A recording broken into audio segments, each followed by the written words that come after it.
सोहन नाम का एक लकड़हारा था। एक दिन वो जंगल से लकड़ियां काटकर अपने घर को वापस लौट रहा था। रास्ते में उसे एक तपस्वी दिखाई पड़ा। कड़ी सर्दियों के दिन थे। तपस्वी ठंड की वजह से काफी थरथर कांप रहा था।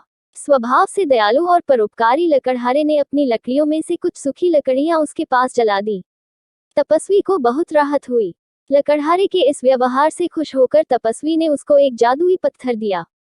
उस जादुई पत्थर का रहस्य समझाते हुए तपस्वी ने लकड़हारे से कहा कि जब भी उसे पैसों की जरूरत होगी वह किसी भी पेड़ से इस पत्थर को लगा देगा और एक मंत्र जो वह उसे देने वाले हैं वह पढ़ेगा तो वह पेड़ पैसों का पेड़ बन जाएगा।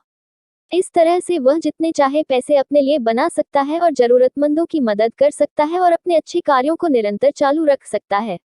तपस्वी ने लकड़हारे को एक मंत्र बताया और साथ में ये भी बताया कि यह मंत्र पेड़ को पैसों के पेड़ में रूपांतरित करने के लिए कितना जरूरी है। लकड़हारे ने तपस्वी का आभार प्रकट किया और वह अपने घर आ गया। लकड़हारे ने अपनी धर्मपत्नी को वो जादुई पत्थर दिखाया और सारी घटना के बारे में भी बताया। सारी बात जानकर उसकी पत्नी भी बहुत खुश हुई।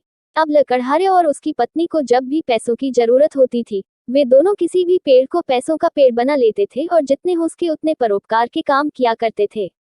एक दिन उनके एक पड़ोसी ने उन्हें पेड़ को पैसों के पेड़ में बदलते हुए देख लिया। उसके मन में लालच आ गया। एक रात उसने वह पत्थर चुरा लिया। उसने पत्थर को किसी पेड़ से लगाया और इंतजार करने लगा कि वो पैसों का पेड़ बने। लेकिन ऐसा नहीं हुआ और उसे मंत्र के बारे में भी पता नहीं था। दूसरी तरफ लकड़हारा परेशान था। उसने पूरे घर में पत्थर को ढूंढा लेकिन उसे कहीं भी वो नहीं मिला।